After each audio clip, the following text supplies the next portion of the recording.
Time आया, x ray का time आया, तो आपके उद्योगपति मित्रों ने आपको एक इशारा किया, आपने कह दिया हिंदुस्तान में कोई जात नहीं है, सिर्फ गरीब है, अमीर है ना। एक उद्योगपति है गौतम अदानी, आप उसको बहुत अच्छी तरह जानते हो, जानते हो ना।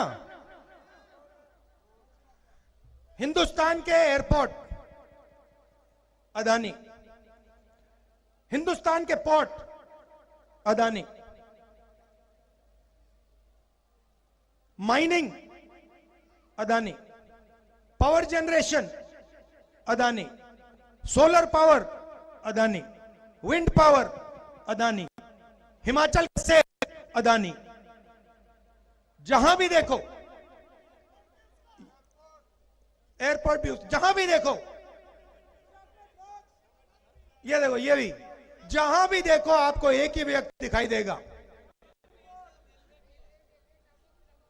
रेलवे भी है भैया, अगर सब कुछ बोलना पड़े यहां पे मतलब 2-3 घंटे लग जाएंगे, तो मैंने मेन बातें बोली हैं। तो राजनीति कैसे हो रही है? 2-3% लोगों को देश का सारा धन पकड़ा जा रहा है। मैं 4000 किलोमीटर चला हूं कन्याकुमारी से कश्मीर, ठीक है। रास्ते पे हजारों युवा मुझे मिले। सबसे बड़ा मुद्दा हिंदुस्तान में बेरोजगारी है। इस देश में युवाओं को रोजगार मिल ही नहीं सकता, यह सच्चाई है। पहला मुद्दा बेरोजगारी, दूसरा मुद्दा महंगाई। इस देश में युवाओं को रोजगार मिल ही नहीं सकता, कुछ भी कर लो। क्यों? क्योंकि जीएसटी लागू की, नोटबंदी लागू की। भैया आपने शर्ट खरीदी, कितने की खरीदी? ये आपका नाम क्या है? 1200 की खरीदी। जीएसटी कितनी दी आपने? देखो आप जानते भी नहीं हो। आपके जेब में से पैसा उठा के ले गए, आपका बटुआ उठा के लेके भाग गए, आपको मालूम भी नहीं पड़ा, पता भी नहीं लगा। मैं बताता हूं, 18%। 18% कितने की खरीदी थी? 1200 की। अगर यही शर्ट गौतम अदानी खरीदता,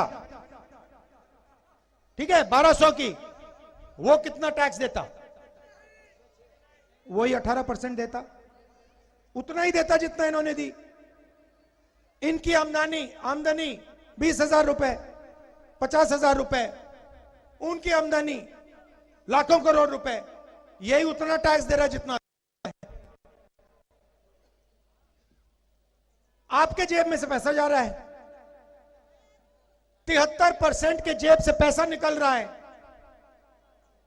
देश की रक्षा का पैसा कहां से आता है? आपके जेब से आता है। शिक्षा का पैसा कहां से आता है? आपके जेब से आता है। स्वास्थ्य का कहां से आता है? आपका आता है। बीमा योजना का पैसा कहां से आता है? आपके जेब से आता है। जाता कहां है? सीधा आपके जेब में से निकल रहा है। और जैसे इन्होंने बोला, भैया मुझे मालूम ही नहीं कितनी जीएसटी दी मैंने, मुझे मालूम ही नहीं। सीधा अदानी जी की जेब में, बड़े बड़े उद्योगपतियों की जेब में। आपने राम मंदिर का इनॉग्रेशन देखा? सबने देखा। राष्ट्रपति आदिवासी है ना, उनका चेहरा आपने देखा टीवी पे? क्यों? उन्होंने क्या गलती की? आदिवासी है इसलिए अंदर नहीं जाने दिया। अंदर सिर्फ आरएसएस वाले थे। आपने वहां पे अंदर कोई किसान देखा गरीब? ये कोई देखा? मजदूर देखा? पिछड़ा, दलित, आदिवासी ना। 73% का उसके अंदर एक आदमी नहीं था। अदानी जी देखे, अंबानी जी देखे, बॉलीवुड देखा आपने, पूरा का पूरा बॉलीवुड देखा उसके अंदर। बड़े बड़े क्रिकेट के खिलाड़ी देखे, गरीब एक देखा आपने? तो फिर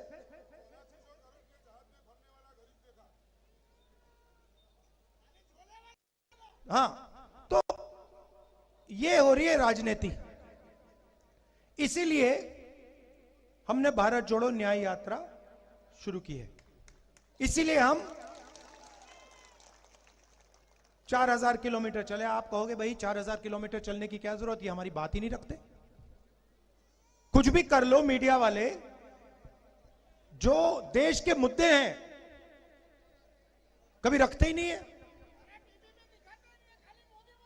बस भैया साहब, अगर भैया देखो, अच्छा मीडिया है किसका? मोदी जी का नहीं है, बड़े बड़े उद्योगपतियों का है। आप जानते हो नरेंद्र मोदी जी ने हिंदुस्तान के 100 सबसे बड़े उद्योगपतियों का कितना कर्जा माफ किया है? 16 लाख करोड़। 16 लाख करोड़। अगर भैया कांग्रेस पार्टी 50 उद्योगपतियों का 16 लाख करोड़ रुपया माफ कर देती तो 24 घंटे आपको कांग्रेस पार्टी मीडिया पे दिखती। हमारी राजनीति किसान की है, मजदूर की है, गरीबों की है। 1 मिनट नहीं दिखते हम लोग। नरेंद्र मोदी जी की राजनीति अरबपतियों की मदद करने की है, 24 घंटा दिखेंगे। उनका है वो टीवी, आपका थोड़ी है।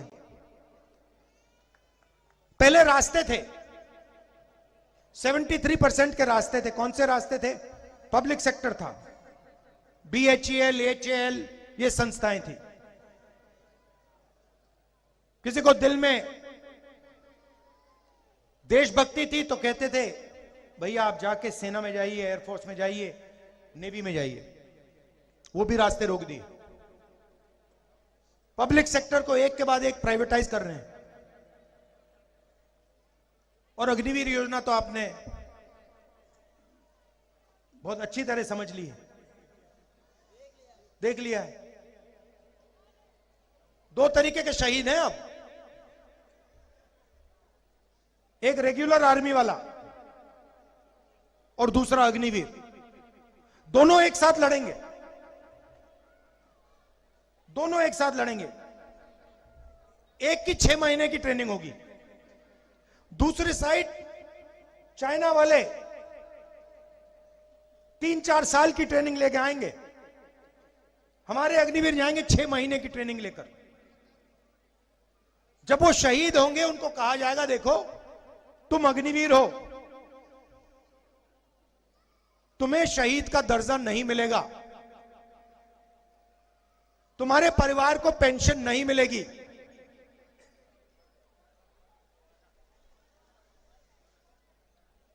वो ठीक से लड़ेगा क्या? सवाल नहीं उठता। उसको मालूम है कि अगर मुझे कुछ हो गया तो सेना मेरी परिवार की रक्षा नहीं करेगी। और उसके साथ जो लड़ेगा, जो अग्निवीर नहीं है, वो कहेगा मेरी पूरी की पूरी रक्षा होगी, अगर मैं शहीद हो गया मेरे पूरे परिवार की देखभाल होगी, पेंशन मिलेगी, शहीद का दर्जा मिलेगा। तो नतीजा आपको मालूम है। अग्निवीर क्यों आया? कारण क्या है? क्या कारण? मैं बताता हूं। ट्रेनिंग का बजट कम करना है, पेंशन का बजट कम करना है, और वो जो पैसा ट्रेनिंग और पेंशन में जाता था वो हथियार खरीदने में डालना है।